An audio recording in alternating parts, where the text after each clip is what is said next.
ತಮ್ಮ ಕ್ಷೇತ್ರದಲ್ಲಿ ಜನಸ್ಪಂದನ ಕಾರ್ಯಕ್ರಮ ನಡೀತಾ ಇದೆ. ಇವತ್ತು ನಮ್ಮ ಉಪಮುಖ್ಯಮಂತ್ರಿಗಳು ಬೆಂಗಳೂರು ಖಾತೆಯ ಸಚಿವರು ಕೂಡ ಇದ್ದಾರೆ.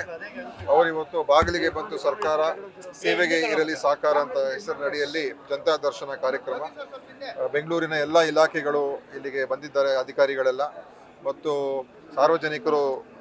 ಗಾಂಧಿನಗರ ಕ್ಷೇತ್ರ, ಚಾಮರಾಜಪೇಟೆ ಕ್ಷೇತ್ರ ಮತ್ತು ಮಲ್ಲೇಶ್ವರಂ ಕ್ಷೇತ್ರ, ಈ ಮೂರು ಕ್ಷೇತ್ರದಿಂದ ಸಾರ್ವಜನಿಕರು, ಸಂಘ ಸಂಸ್ಥೆಯವರು ಯಾರೇ ಇರಲಿ, ಯಾವುದೇ ಒಂದು ಕುಂದುಕೊರತೆಗಳು ಅಥವಾ ಬೇರೆ ಏನೋ ಸಲಹೆಗಳಿದ್ರೆ ಖಂಡಿತ ಇಲ್ಲಿ ಬಂದು ಅವರಿಗೆ ಖುದ್ದಾಗಿ ಭೇಟಿಯಾಗಿ ಸ್ಥಳದಲ್ಲೇ ಸಮಸ್ಯೆಗಳಿಗೆ ಪರಿಹಾರ ಹುಡುಕುವಂಥದ್ದು ಅಥವಾ ಅದನ್ನು ಮುಂದೆ ಏನು ಕ್ರಮ ತಗೊಳ್ತಕ್ಕಂಥದ್ದು ಕೂಡ ಇಲ್ಲೇ ತೀರ್ಮಾನ ಮಾಡೋದಕ್ಕೆ ಜನಸ್ನೇಹಿ ಆಡಳಿತಕ್ಕೆ ಇದು ಒಂದು ಉದಾಹರಣೆ. ಅದರಿಂದ ಸನ್ಮಾನ್ಯ ಶಿವಕುಮಾರ್ ಅವರು ಇನ್ನೇನು ಆಗಮಿಸಿ ಈಗ ಪ್ರಾರಂಭ ಆಗ್ತದೆ. ಈಗ ಅನಂತಕುಮಾರ್ ಹೆಗಡೆ ಅವರು ಸ್ಟೇಟ್ಮೆಂಟ್ ಇಲ್ಲಿವರೆಗೂ ವಾಪಸ್ ತೆಗೆದುಕೊಂಡಿಲ್ಲ. ಅವರು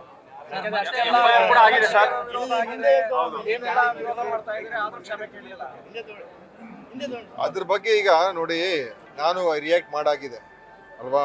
ಆ ಥರ ಹೇಳಿಕೆಗಳು ಬಹಳ ಕೀಳಮಟ್ಟದ ಹೇಳಿಕೆಗಳು ಮತ್ತು ಬಹುಶಃ ನಮ್ಮ ಹಿಂದೂ ಸಂಸ್ಕೃತಿಗೆ ಕಳಂಕ ಅಂತಲೇ ಹೇಳಬೇಕು. ಆ ಥರ ಹೇಳಿಕೆಗಳು ಯಾವ ಸಂಸ್ಕೃತಿ ಕೂಡ ಒಪ್ಕೊಳ್ಳೋದಿಲ್ಲ, ಯಾವುದೇ ಧರ್ಮದ ಸಂಸ್ಕೃತಿ ಇಂಥ ಹೇಳಿಕೆಗಳು ಒಪ್ಕೊಳ್ಳೋದಿಲ್ಲ.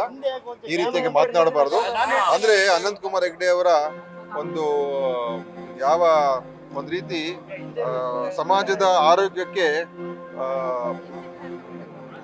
ಹಾನಿಕಾರ, ಅವರ ಹೇಳಿಕೆಗಳು ಸಮಾಜದ ಆರೋಗ್ಯಕ್ಕೆ ಹಾನಿಕಾರವಾದ ಹೇಳಿಕೆಗಳು ಕೊಡ್ತಾ ಇದ್ದಾರೆ.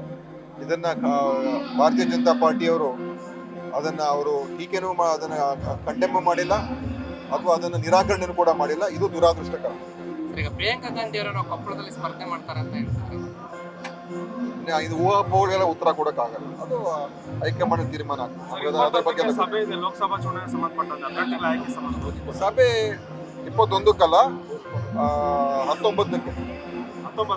19ಕ್ಕೆ ಚುನಾವಣೆ ಸಮಿತಿ ಸಭೆ ಇದೆ ಬೆಂಗಳೂರಿನಲ್ಲಿ. ಹೌದೌದು, ಬರ್ತಾ ಇದೆ. ಈ ಚುನಾವಣೆ ಬರ್ತಾ ಇದಲ್ಲಪ್ಪ, ರೆಡಿ ಆಗ್ಬೇಕಲ್ಲ. ಎಲೆಕ್ಷನ್ ಕಮಿಟಿ ಅದೇ ಎಲೆಕ್ಷನ್ ಕಮಿಟಿ ಮೀಟಿಂಗ್ ಅಪ್ಪ. ಫೈನಲ್ ಆಗ್ಬೇಕಂತ ಹೇಳಿದ್ರೆ ಡೆಲ್ಲಿಗೆ ಹೋಗ್ಬೇಕು ತಾನೆ, ಸೆಂಟ್ರಲ್ ಎಲೆಕ್ಷನ್ ಕಮಿಟಿಗೆ.